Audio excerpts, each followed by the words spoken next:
As an architect, our stores are designed to play on a kind of hyperrealism. And what I mean is we don't stand out. Our shops, when you pass by, you don't know really if we were there like from 1 day ago or 10 years ago.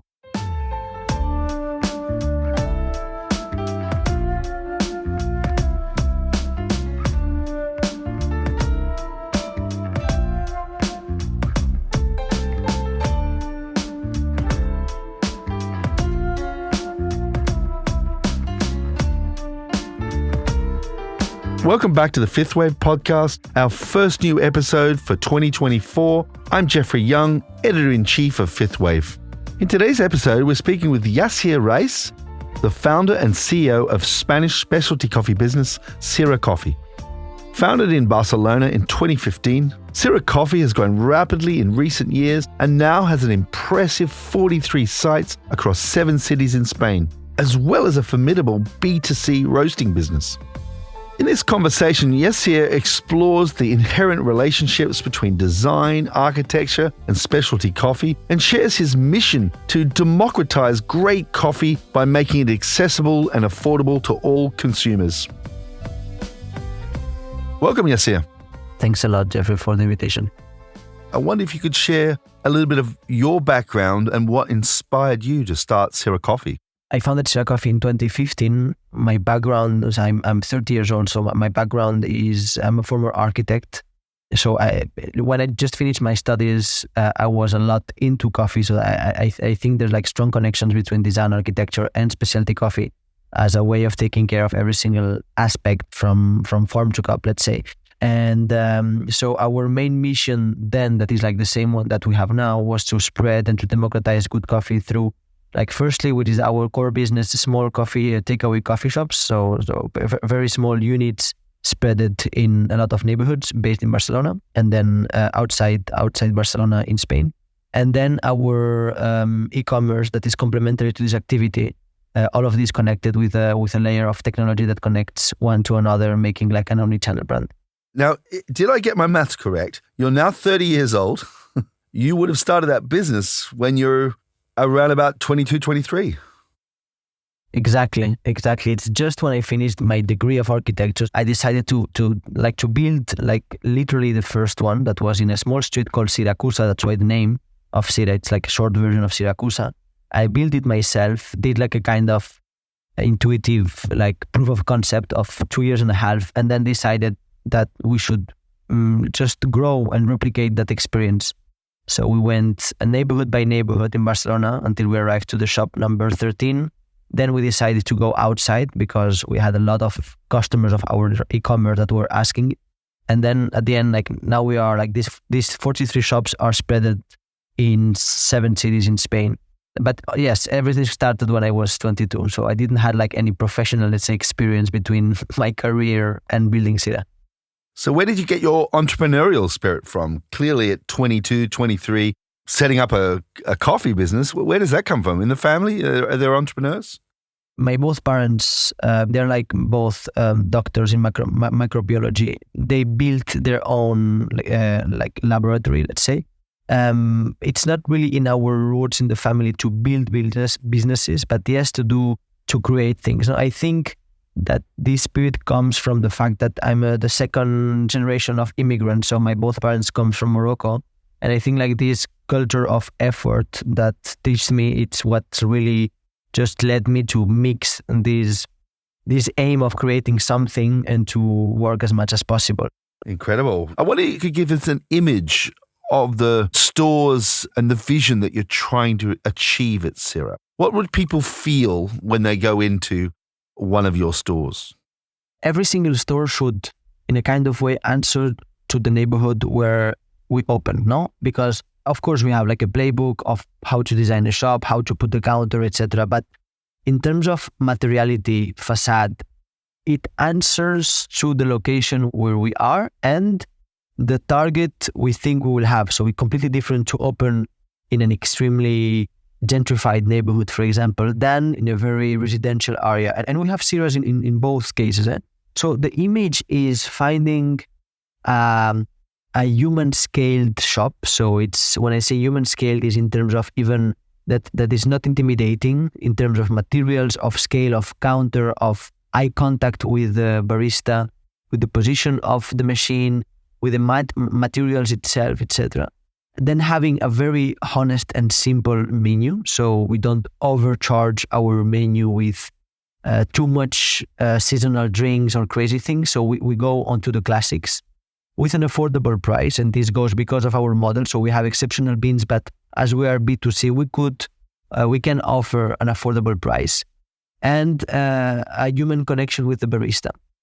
And this with a service that is pretty fast. So we don't put this as our first goal to be fast, but it comes because of the model. The focus is on the coffee. We have a very limited pastry offer to not really charge too much the work of the barista that is focused on his passion, which is coffee.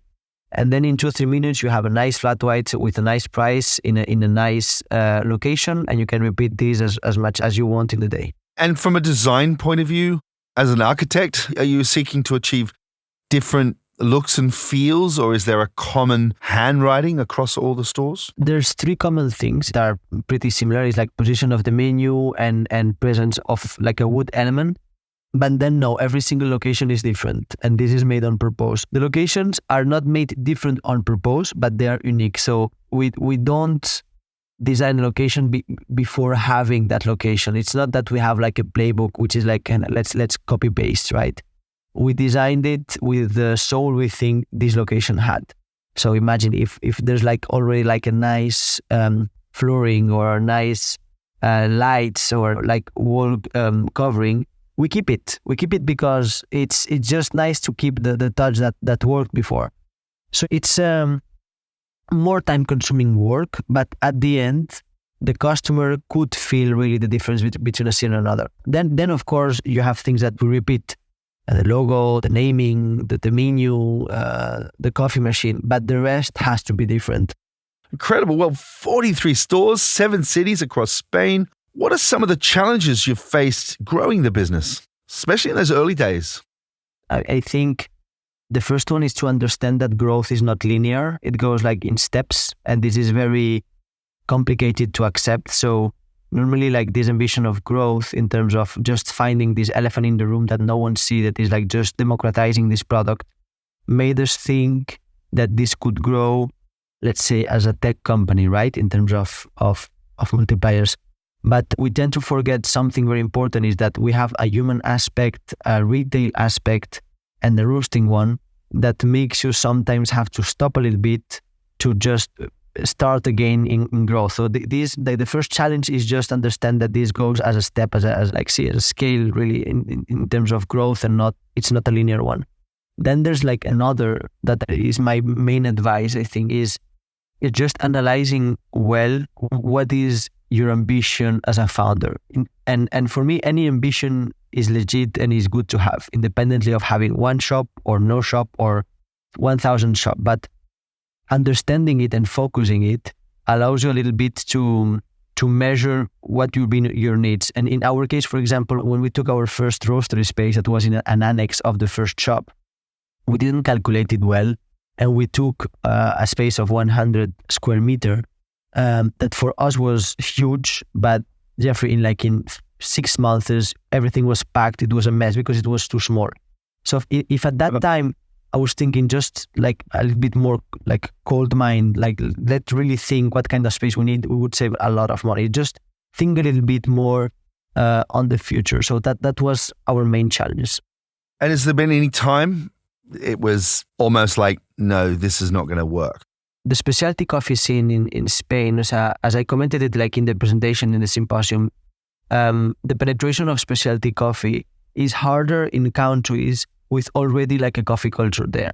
That's why the penetration in parts as UK or Australia or even Gulf countries where the culture is much likely to be like in the past with other drinks as tea, it went extremely fast. In countries like Spain, Italy, France, with a past culture, the penetration of the market is harder because you really need to explain your future customers why this product is better in all the senses objectively, right? So the easy choice for us in the beginning was to open in neighborhoods where our customers are. They were like hipsters or millennials or Gen Z as we are. But since the second store, we were like, no, this product should arrive to everyone. So we opened in countries where no one were. So that first day, it was like, fuck, this will never work. This is too much, or people are too much used to commercial/industrial coffee.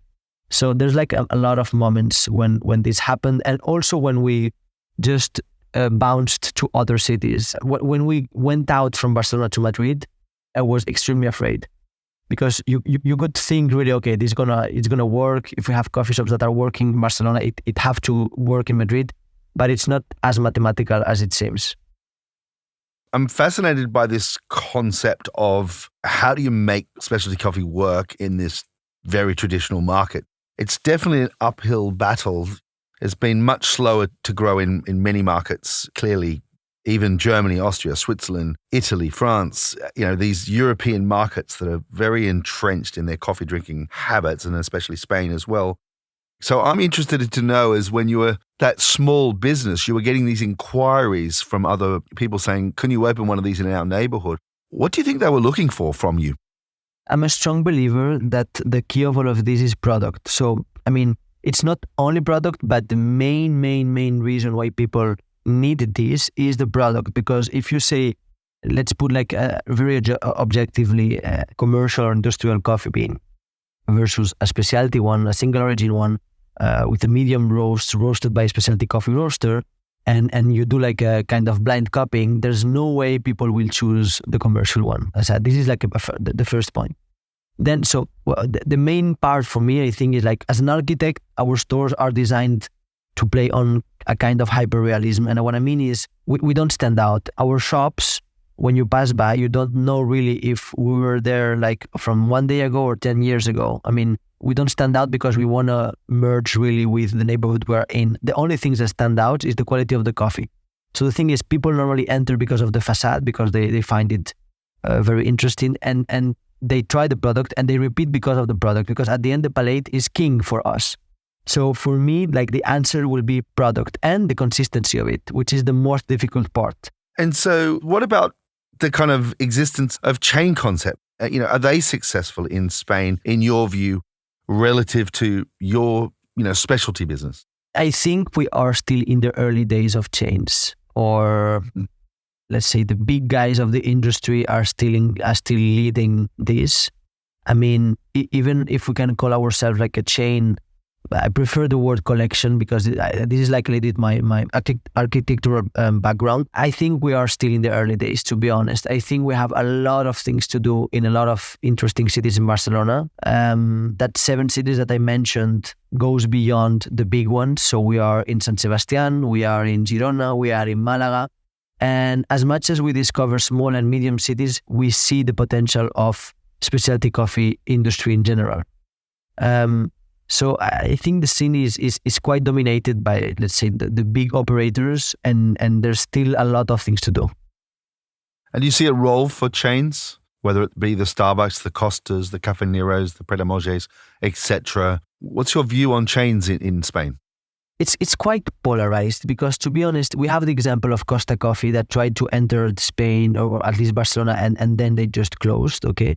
And it was like a good, like, they had good location, the good strategy, but somehow it didn't work. If we have to see that as a benchmark, I will answer you like, okay, there's no places for big operators. But at the same time, I have the impression that not only Starbucks, but let's say McCafe or other big operators are working. I think it's a mix of trying to convince the locals and the tourist one. I mean, one of our principal assets in Spain is tourism, because of our good weather. And this plays a fundamental role in this brand, right? And at the same time, we have like local heroes in terms of big chains in all the segments, not only fast coffee, but we have, so not specialty coffee, but you have like in fast coffee, in bakeries. But again, I think there's a lot of things to do in both, in the big players and the medium ones and small as that we want to grow. How do you keep that quality across your business, that consistency, as you grow so fast? You must be one of the fastest growing boutique chains across Europe at the moment. Jeffrey, this is one of our main challenges, and is trying to emulate what worked when we were smaller, let's say, to try to keep that quality, because it's always a try. So it's a bet and a try. So I cannot tell you, okay, the quality is the same of when we are doing like 6,000-7,000 coffees per day, that the same that we were doing like 50. Of course, when you're smaller, you can have like more control because you are less people. And I was the first barista in Syra for the first year. So I could really take care of every single person because it was my business. I think the way we did it is trying to not bounce in other neighborhoods or cities before knowing that that city is controlled. And what I mean controlled is the first thing in the culture of Syra is internal growth. So all the people we have leading areas, cities, and most of our headquarters came as a part-time barista. So this means really of like a kind of transmission of culture of values that is like extremely capillary without being too crazy. So I get the point of the fast growth, and we had some moments that our growth were pretty aggressive, but we never bounced like or escaped to another city or country without knowing that this was controlled. For example, we could have very nice opportunities in Portugal or France, but we see and know that there's like a lot of things to do in Spain yet, in every single aspect, not only new openings, but in terms of trainings, of coffee roasting, etc. So it is capillarity. Now, you mentioned affordable. How do you keep your offer affordable? I think that our model, so if you take the let's say the early days of specialty coffee, the coffee chain, let's say, if you take from farm to cup, it was fragmented, right? So every single link was an actor and is an actor. Then you have the producer, the importer, the roaster, the coffee shop, and the customer. This, which is completely fine and is complementary with our work, is really encouraging a commission in every single link from farm to cup. So our aim was, if we want to grow and we want to have control of the roasting process, let's just keep all that parts and take care of it and treat it with the same passion we serve coffee. And then instead of having this commission, we just don't put expensive prices for the final customer. So at the end, we arrive with a full control of the coffee we serve, because it's our roasting, our baristas, our locations, on a price that is affordable, but like among goal, we have exceptional beans. And in this mission of democratizing good coffee, it's completely logical for me to have, let's say, less margin, but at least more recurrency. Incredible. It sounds like an exciting business model. Where do you see the business going? There's still space for Syras in Spain. I think we could double easily the locations we have. When I say easily, it's not because of our capacities, but in terms of space, I find. And this estimation grows at the end of every single year where we discover something, right? Again, we are still in the early days of seeing this product to be democratized. It's still not in the big hospitality sector, in restaurants, in hotels. We still see like restaurants overcharging for a coffee capsule, which is not okay for me. So as I see Syra in the like short-term future for this year is continuing betting on small cities, as the one as I mentioned, Malaga, Donostia, Girona, and others like that. Of course, we have coffee shops in Barcelona and Madrid, but I think like going a little bit further is more interesting. And then again, once we think it's nearly saturated, or as we understand it's saturated, to go to another country, but again with this capillarity. So then the logic move be Portugal, France, and then who knows. Any other projects in the pipeline that any specific future plans that we should be aware of? We launched last year the Syra Lab, which is like from the foundation. We always had very nice initiatives around sustainability and circularity. And last year we just decided to just pack all of that initiatives and to communicate about these under the name Syra Lab. So we're trying these initiatives to go around all our coffee shops. Like for example, one of the cool initiatives was in Barcelona, all our coffee shops recycle 100% of the coffee used to local farmers. And as this worked, we want to just implement this to the rest of Spain. We also had a very cool prototype of a tile made of recycled coffee. Of course, this is because of our, let's say, architectural background. Yeah. And this goes under the Syra Lab. So this is one of the exciting part of it. Thanks so much for joining us here today on Fifth Wave. Thanks a lot. It was a pleasure. And that's all for this week's Fifth Wave podcast. Please subscribe to the Fifth Wave wherever you get your podcasts. And if you've enjoyed this show, please recommend us to a friend or colleague. And if you want to stay informed, visit worldcoffeeportal.com to get access to all the latest global coffee news, including the Weekly Coffee Dose, our newsletter collecting all the big coffee news stories of the week. Links in the show notes. This episode was produced in the one and only Serendipity Studios in glorious Camden, North London. It was produced by myself, Jeffrey Young, Hannah Heath, and sound engineering by Chris Bristow. And this week's song, in collaboration with the Coffee Music Project, is Broken Ground by London-based artist Kavalla. And until next time, stay safe, stay passionate.